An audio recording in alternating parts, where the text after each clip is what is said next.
Donc, comme les choses avancent, on est dans Jacques 5. Jacques 5, mais on avait déjà on avait été jusqu'au verset 6, et la première partie du chapitre 5, les versets 7 à 12, à 11, je ne vais pas les traiter parce que c'est un thème à propos de la patience, en particulier la patience dans l'épreuve, qui est déjà traité dans cet épître à un autre précédemment, donc je ne vais pas revenir dessus. Et on démarre au verset 12, au chapitre 5, verset 12. 5, 12. Voilà, 5, 12. Peut-être ça va s'afficher, on ne sait pas. On va voir. C'est possible. Bon, enfin, moi je l'ai en tout cas. Avant toute chose, mes frères, et les sœurs, c'est pareil, ne jurez ni par le ciel, ni par la terre, ni par aucun autre serment, mais que votre oui soit oui, que votre non soit non. Ce n'est pas juste pour le jour du mariage, afin que vous ne tombiez pas sous le jugement. Donc, cet avertissement, cette interdiction, c'est le verset 12, voilà, cette interdiction de jurer, qu'est-ce qu'il faut en penser? Et est-ce que ça veut dire qu'il est interdit de dire je le jure, ou voilà.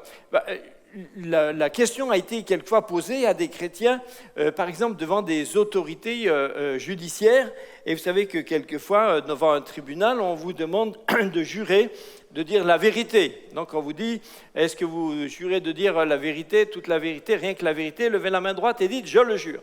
Alors, j'ai connu un pasteur qui m'a témoigné qu'une fois, il devait témoigner devant un tribunal comme ça, et lui, dans sa conviction, et il a raison d'avoir des convictions. Dans sa conviction, il pensait que c'était contraire à la parole de Dieu.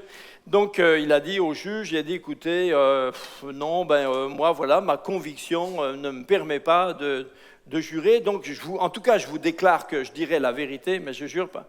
Alors, le juge a dit, ah bon, il a pris un gros livre à côté de lui, il a feuilleté un peu. À la fin, il a trouvé un article, il a lu l'article et il a dit 8 jours de prison immédiatement pour atteinte au tribunal.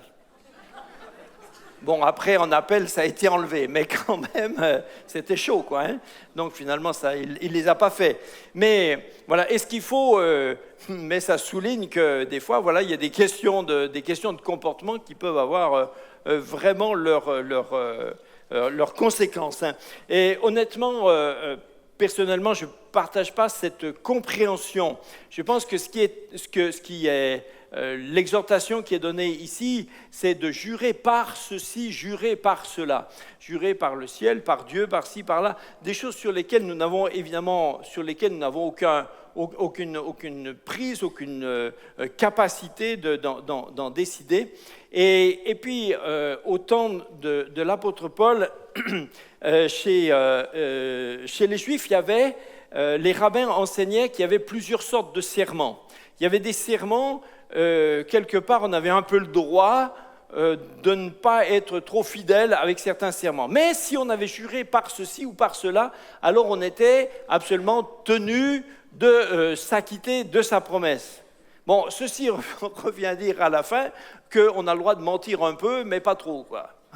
Parce que finalement, ça revient à dire qu'il y a des fois où on ne dit pas la vérité, mais c'est quand même un peu moins grave. Donc, évidemment, ça, ce n'est pas possible. On a des exemples bibliques de personnes qui ont juré, Dieu lui-même, dans Hébreux 6, 13, Dieu jura par lui-même.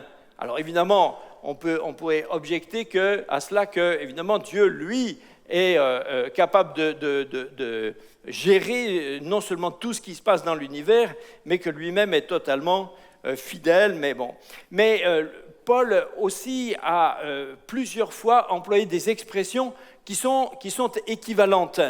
Je vous lis simplement 2 Corinthiens 1, 23, où c'est une expression que Paul reprend souvent, où il dit « Or, je prends Dieu à témoin sur mon âme que, etc. » Donc, c'est quand même une formule, même si le mot « jurer » n'est pas dans ce verset, mais c'est une autre façon d'assurer devant des témoins que ce qu'on dit est absolument sûr et qu'on s'engage dedans. Donc, à mon sens, je ne crois pas qu'on puisse dire que ce serait un péché que de jurer, que de dire la vérité devant un tribunal.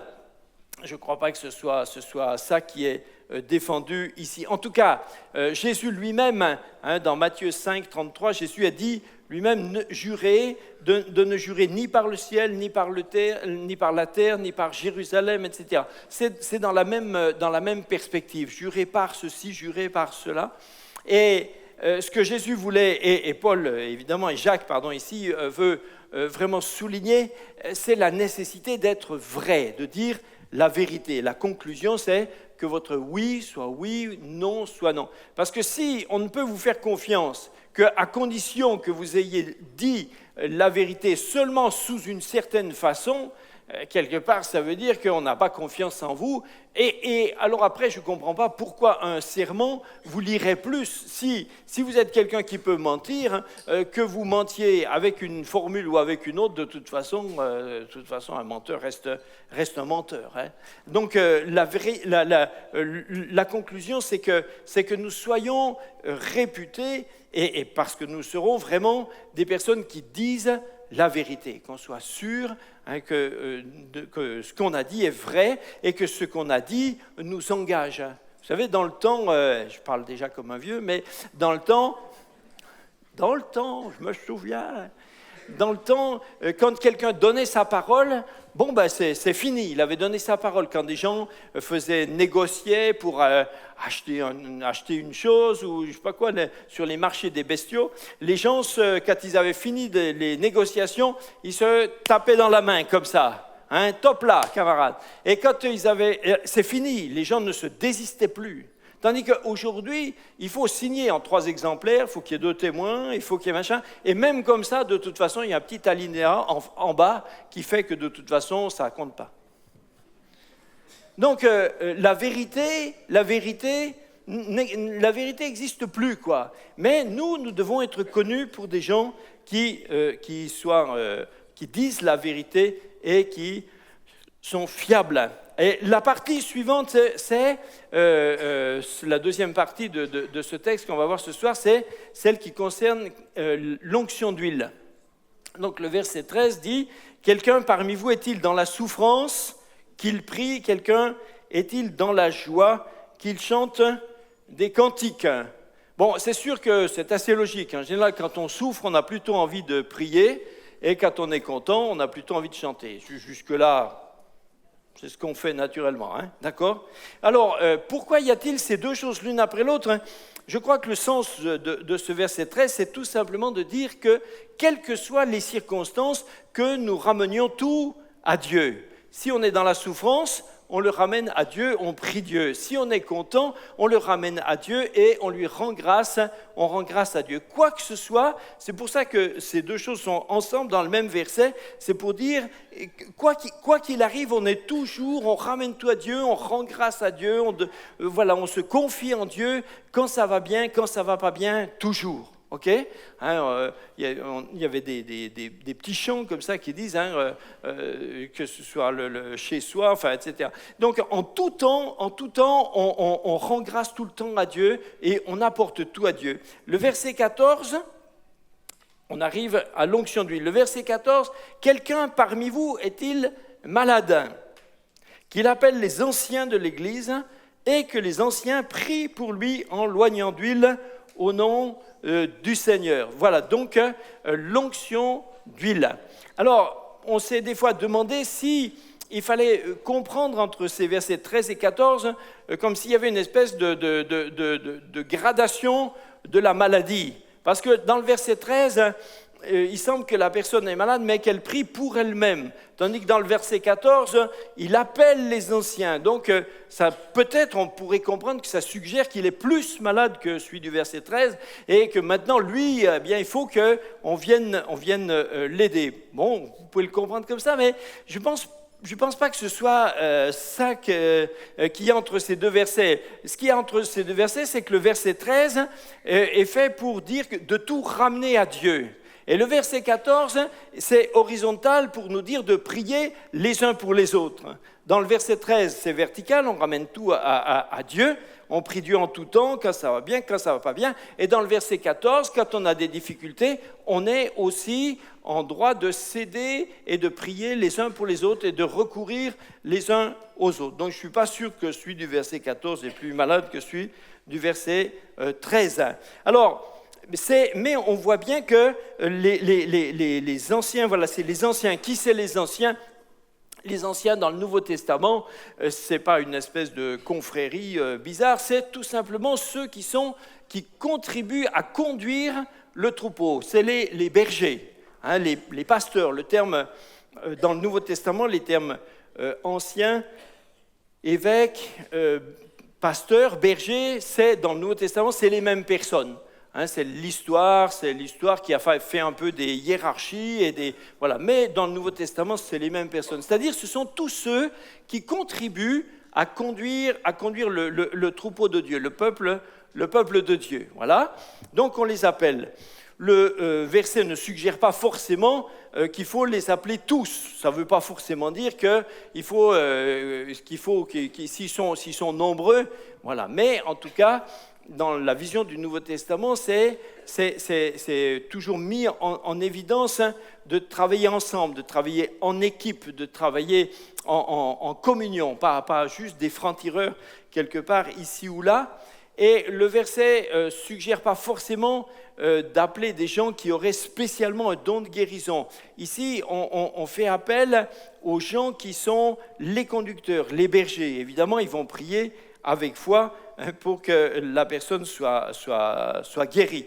Mais voyez, le verset 15 dit « La prière de la foi sauvera le malade, et le Seigneur le relèvera. » On verra la suite après. Mais voyez, c'est la prière de la foi qui va le guérir. Donc, tout de suite, le verset 15 dit tout de suite que ce n'est pas l'huile qui est une huile spéciale. Ce n'est pas une huile bénie, ce n'est pas une huile magique, etc. Je sais que dans certains milieux, on a des fois vendu des bouteilles d'huile spéciale, de l'huile chargée. Mais ça, c'est de la superstition. Enfin, en tout cas, comment on va appeler ça ? De l'arnaque. Et voilà, et ça ne vaut pas plus cher que de l'eau bénite d'ailleurs, et donc c'est les mêmes choses. Non, c'est pas l'huile, hein, il y en a qui se demandent, mais c'est quelle huile, avec quelle huile doit-on faire l'onction d'huile, la 10-40 ou quoi, non. Donc, non, ça c'est trop lourd. Mais, c'est pas l'huile qui guérit. Ce qui guérit, c'est, et on a lu au verset 15, la prière de la foi sauvera le malade. Donc l'huile, bien sûr, vous allez me dire, alors si elle ne sert à rien, il ne fallait pas le faire. Si, ça sert, parce qu'elle sert pour aider et celui pour qui on prie, et celui qui prie à concrétiser, à visualiser sa foi. Mais sans foi, de toute façon, soyez tranquille, un torrent d'huile n'a jamais guéri personne. Hein? Donc, ce n'est pas une question aussi, certains se demandaient s'il y a une question de quantité, il y en a qui, peut-être c'est pour compenser un peu de manque de foi, alors ils versent carrément l'huile, vous voyez, sur les personnes. Donc, il faut les avertir quand il y a l'onction d'huile qui viennent avec un vieux costume, parce qu'il est neuf. Voilà.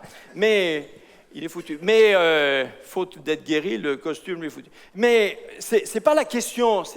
Toutes ces questions-là sont des fausses questions. Ça, c'est des questions de rite, c'est des questions de voilà. Ce qui guérit, c'est la prière de la foi sauvera le malade. Et Jacques insiste même encore pour que si quelques-uns avaient un petit peu mal compris, et il ajoute et le Seigneur le relèvera. Donc en plus, on comprend bien. Que c'est pas, on ne peut même pas attribuer la guérison au prieur. Hein. Ce n'est pas le frère prieur ou la sœur prieuse, ça se dit ? C'est pas joli, hein, ce n'est pas celui qui prie, voilà c'est mieux, ce n'est pas celui qui prie qui peut être crédité de la guérison. Et le Seigneur le relèvera. On est d'accord ? Voilà. Donc, cette onction d'huile a un but de guérison. Quand j'étais petit, dans la religion que je pratiquais, je ne vous dirai pas laquelle, parce que vous n'avez pas besoin de savoir. Mais il y avait l'onction d'huile, mais ça s'appelait le sacrement des mourants. Déjà là, vous aviez compris ce qu'on attendait du malade. Hein?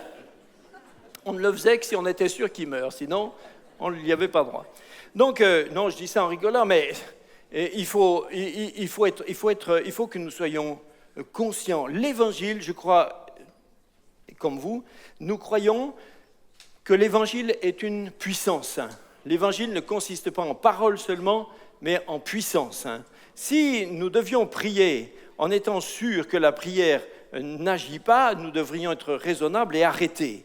Mais nous prions parce que nous croyons l'onction d'huile, l'imposition des mains et toutes sortes d'autres manières de prier.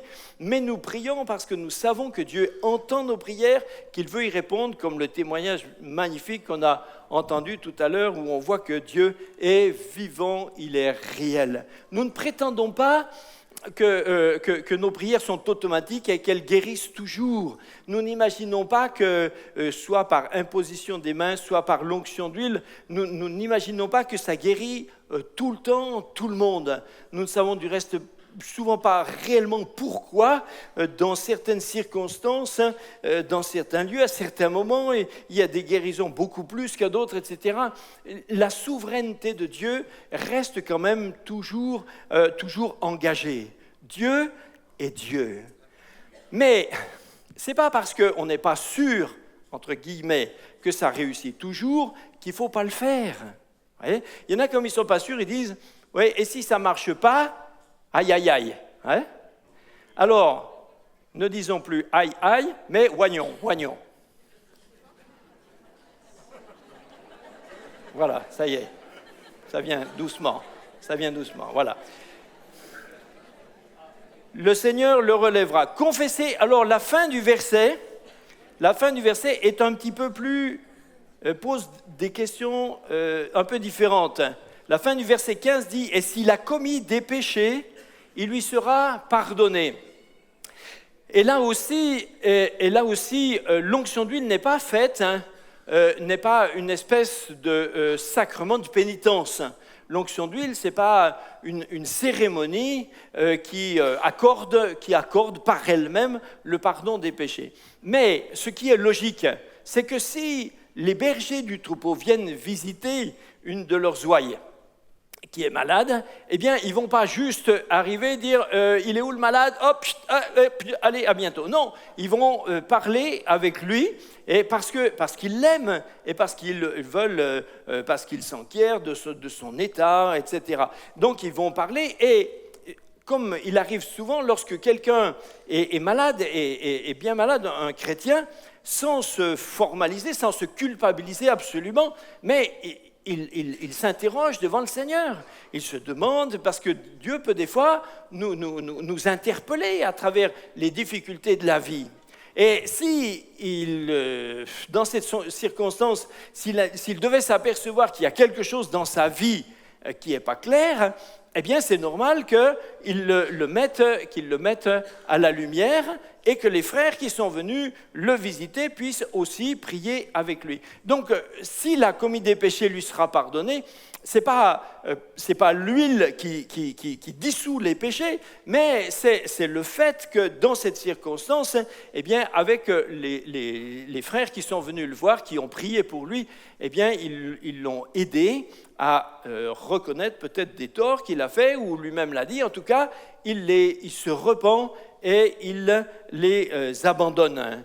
Bien sûr, l'huile, c'est le symbole du Saint-Esprit. C'est pourquoi on fait l'onction d'huile, parce que dans la parole de Dieu, l'huile représente souvent la personne et l'action du Saint-Esprit.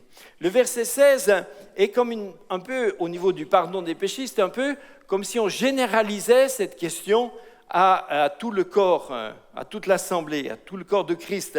Confessez donc vos péchés les uns aux autres et priez les uns pour les autres afin que vous soyez guéris. Donc c'est comme, vous voyez, avant, on avait juste le malade et puis c'est quelques anciens qui sont venus le voir.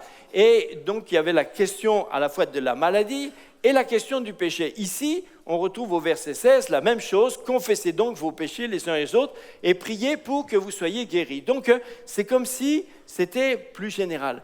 Alors, confessez vos péchés les uns aux autres, le verset ne suggère pas que tout le monde devrait toujours tenir informé toute l'assemblée de tous les péchés qu'il a commis. Ce n'est pas le but. Et confesser la vision idéaliste de croire que tout le monde pourrait mettre à jour tous ses péchés avec tout le monde n'est ni réaliste ni souhaitable, mais même si c'est peu pratiqué, il faut reconnaître que les péchés que nous commettons, chaque fois qu'ils concernent quelqu'un avec qui on est en relation, eh bien, on devrait effectivement demander pardon. C'est plus facile, c'est pas facile de demander pardon à quelqu'un avec qui on s'est fâché, avec qui, voilà, des fois même, plus les gens nous sont proches, plus des fois c'est difficile. Si des fois avec Brigitte, je me suis un peu emporté, ça ne m'arrive pas, mais si ça m'arrivait, quand ça m'arrive, donc quand ça m'arrive, eh bien, j'ai pas toujours toute la passion de reconnaître et de confesser. Mais pourtant, c'est ce qu'il nous faut faire. Nous devons confesser nos péchés les uns aux autres, nous demander pardon les uns aux autres. Et quelquefois, même si ce n'est pas quelqu'un que nous avons directement blessé, mais quelquefois, dans notre relation les uns avec les autres, reconnaître avec quelqu'un en discutant que des points sur lesquels on est en tort, eh bien, oui, ça humilie et oui, ça peut nous aider. C'est une thérapie, ça nous aide à abandonner. La Bible dit que celui qui cache toutes ses fautes, eh bien, il ne prospère pas. Mais celui qui les avoue, qui les délaisse, alors encore une fois, n'allez pas tout raconter à tout le monde, des gens que vous ne connaissez pas, en qui vous n'avez pas confiance, surtout ceux qui ont la langue longue comme ça. N'allez pas leur raconter vos choses pour être spirituel, parce que sinon, après, tout le monde le sait, vous allez regretter et vous allez vous fâcher avec, il faudra encore vous repentiez une nouvelle fois. Donc faites bien attention à qui vous dites quoi. Mais ce sont quand même des vérités bibliques. Confessez vos péchés les uns aux autres. Et Jacques ajoute, priez les uns pour les autres afin que vous soyez guéris. Ici, on n'est plus dans le cadre de l'onction d'huile, on est dans le cadre de la communion fraternelle, on est dans le cadre où chacun, nous nous supportons, nous nous aidons les uns les autres. Donc, ensuite, Jacques a pris un exemple avec Élie, qui était, dit-il au verset 17, parce qu'il finit le verset 16, en disant « La prière agissante ou fervente du juste a une grande efficacité. » Alors il prend un exemple, et c'est l'exemple d'Élie. Vous connaissez bien Élie, tout le monde connaît Élie. Oui, pas tout le monde, oui. Moi j'ai bien connu son père, voilà. Donc Élie, on connaît Élie, et on connaît des tas de choses d'Élie. Mais ce qu'on connaît le plus d'Élie, c'est l'exemple qui est pris ici, c'est qu'au tout début du ministère d'Élie, Élie est venu voir le roi Akab, il a dit, bon, à partir d'aujourd'hui, la météo, c'est moi, ok, et aujourd'hui, je ferme le robinet jusqu'à ce que je dis, il pleut plus, d'accord ? Alors, ils ont tous bien rigolé, ils ont dit, qui c'est ce farfelu ? Bon. Et puis, quelques temps après, eh bien, personne ne riait plus parce qu'on était dans la sécheresse terrible, et cette sécheresse a duré plus de 3 ans.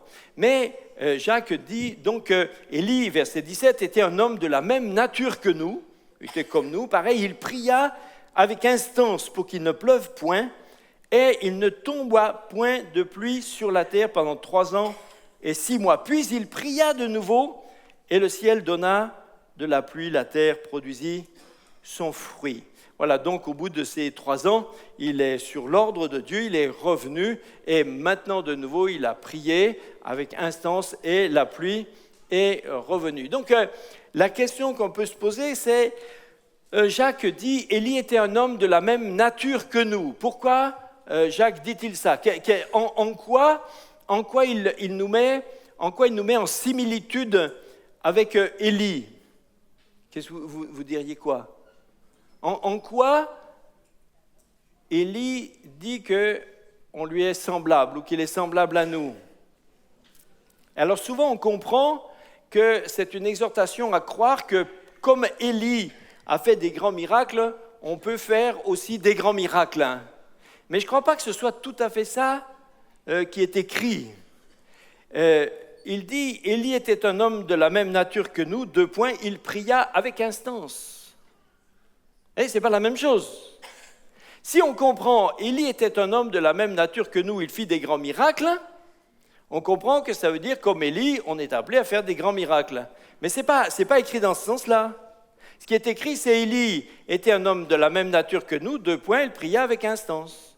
Donc, comme Élie, nous pouvons être comme Élie, c'est-à-dire prier avec instance. Vous m'avez suivi? Bon, je recommence au début. Alors, pourquoi je dis ça? Parce que bien souvent, on se rend compte que ce qui nous intéresse prioritairement dans ce texte, c'est d'être semblable à Élie et d'avoir la foi pour faire des prodiges. Mais nous ne sommes pas forcément prioritairement concernés par être comme Élie pour prier avec instance. Donc, on met les choses à l'envers. Ce que ce texte nous invite à faire, c'est à prier avec instance. On aimerait tous, enfin, vous n'êtes pas comme moi, mais on aimerait que la puissance, les prodiges, les miracles, la foi, etc., se développent, mais qu'elle se développe comme si elle se développait facilement, toute seule. Et bien sûr, dans la prière, il y a une sorte de travail, il y a une sorte de persévérance, il y a une sorte d'enfantement. Quand vous regardez le texte où Élie est venu et quand la pluie est revenue, et c'est quelque chose qui est contraire à la nature humaine, pas à notre esprit. L'esprit est fort, mais la chair est faible. Regardez, quand Jésus a demandé à ses disciples de prier avec lui, il a dit « Priez avec moi ». Il s'est retourné, il revient, tous nos gaillards roupillaient. Jésus dit « les gars, c'est pas le moment ». Alors bon, ils sont un peu écarquillés les yeux, il repart, il revient, il dormait encore. 3 fois, ils avaient sommeil, les gars. C'est Pourtant, ils étaient conscients que l'heure était grave. Mais Jésus leur a dit, veillez et priez, car l'esprit est fort, mais la chair est faible. Nous sommes comme Élie, nous sommes de la même nature. Donc, puisque nous sommes de la même nature, comme lui, nous pouvons prier avec instance. Nous en sommes capables. Quelques-uns pensent ils disent, moi je ne suis pas tellement fait pour la prière. Moi je suis plus pour faire des trucs. Et ça, c'est surtout les hommes en général. Les hommes, ils aiment ça, faire des trucs. Mais allons se dire, mais moi, je suis pas très bon pour la prière. J'aime mieux faire des... Voilà. Mais le Seigneur nous dit que Élie était un homme de la même nature que nous et il a prié avec instance. Prions avec instance, laissons Dieu nous conduire et Dieu fera ce que lui, il a décidé de faire. Tout le monde n'est pas appelé à avoir le ministère d'Élie. Tout le monde n'est pas Monsieur Météo. Mais nous sommes tous appelés à faire ce que Dieu nous demande tranquillement. Alors, l'onction d'huile, on peut remarquer que dans les Épîtres, en tout cas, c'est le seul passage. Mais il y a un autre, dans Marc, j'aime bien lire le passage de Marc 6, Marc 6, 12, 13, où on voit qu'il est aussi question d'onction d'huile. C'est quand Jésus a envoyé les 12, et on dit qu'au verset 12, ils partirent et ils prêchèrent la repentance. Vous voyez qu'il y a aussi là un rapport avec le péché, parce que la repentance, c'est se repentir du péché. Donc je reprends, ils partirent et ils prêchèrent la repentance, verset 13, ils chassaient beaucoup de démons et ils soignaient d'huile beaucoup de malades et les guérissaient. Dans tout le Nouveau Testament, c'est les 2 seuls passages qui parlent de l'onction d'huile. Et alors ici, on n'est pas du tout dans le même cadre, puisque on est dans un cadre on pourrait dire presque d'évangélisation, puisque les 12 allaient de village en village. Ce n'étaient pas des églises, de toute façon l'église n'était pas fondée en tant que telle, et ils allaient ici et là, et donc ils ont oint d'huile des gens qui étaient en tout cas malades, c'est sûr. Maintenant, est-ce qu'ils avaient la foi, est-ce qu'ils servaient Dieu, est-ce qu'ils étaient au clair? Ça, c'est pas assuré. Donc on est dans un cadre complètement différent. Un jour, j'ai été interrogé par la question pourquoi ils ont fait l'onction d'huile. Parce que ce qui est marrant, c'est que dans les instructions que Jésus leur a données, il n'en est pas question. Jésus ne leur a pas dit « Allez et faites l'onction d'huile ».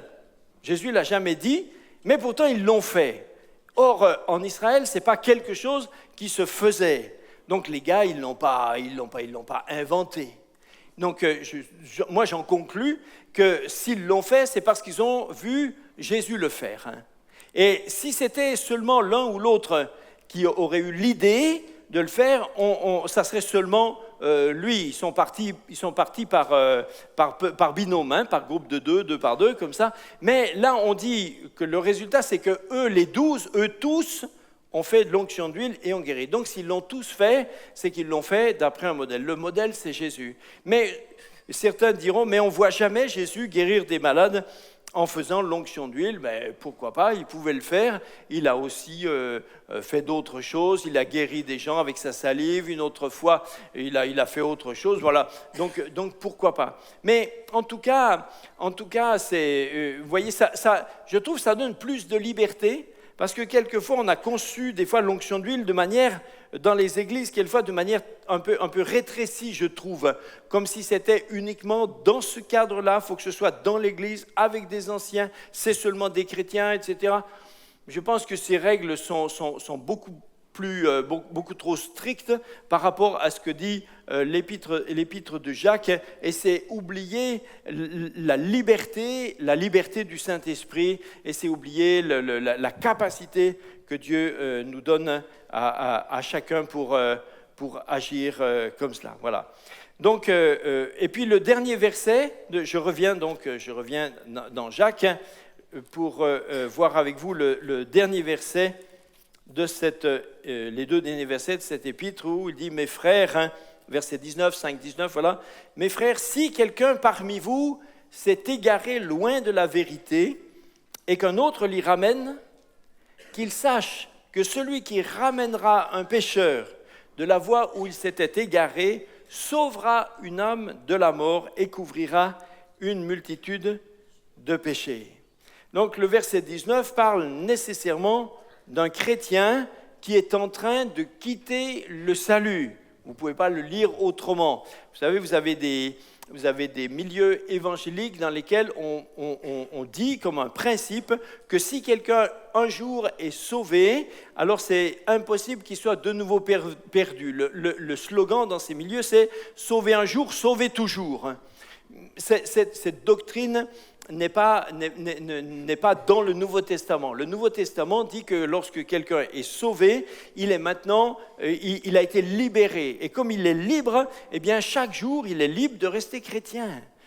Personne ne vous a obligé à devenir chrétien, et maintenant que vous l'êtes, vous n'êtes pas obligé de le rester. Évidemment, si on connaît Jésus et qu'on vit avec Jésus, qui aurait la pensée de se dire « je vais abandonner Jésus » C'est une proposition absurde.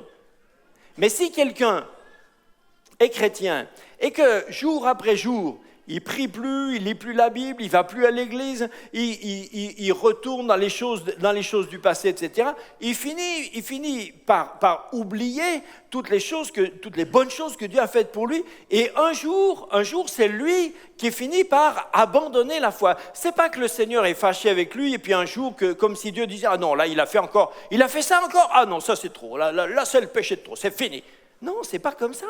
C'est que le pécheur lui-même, à un moment, décide de sortir du salut. C'est pour ça que Jésus a parlé de la persévérance, celui qui persévérera jusqu'à la fin. Regardez le verset 19. « Mes frères, si quelqu'un parmi vous, donc c'est bien un chrétien, non? C'est un chrétien. Quelqu'un parmi vous s'est égaré loin de la vérité. » Donc un chrétien peut s'égarer loin de la vérité. Si quelqu'un l'y ramène, Si on doit le ramener, c'est qu'il n'est plus dedans. Ok, c'est juste la logique. Hein? Verset 20. Donc qu'il sache que celui qui ramènera un pécheur de la voie où il s'était égaré, il était égaré, c'est qu'il n'est plus dedans. Il sauvera une âme de la mort. De quelle mort parle-t-on ici? Mais pas de la mort physique, on parle de la mort éternelle. Qui pourrait empêcher quelqu'un de mourir physiquement? Personne ne peut empêcher quelqu'un de mourir physiquement. On ne parle pas de la mort biologique, on parle de la mort éternelle. On parle de la perdition. Donc le verset 20 parle de quelqu'un qui s'était égaré et donc on le sauvera, on sauvera une âme de la mort. C'est-à-dire que si cette personne, cet ex-chrétien qui s'est égaré loin de la vérité, qui n'est plus dedans et maintenant il est en train d'aller vers la mort éternelle, mais son sort n'est pas définitivement encore scellé. Il n'a pas passé un point de non-retour. On peut encore le ramener, on peut aller le voir, le supplier, lui parler, lui dire de revenir et peut-être qu'il va revenir.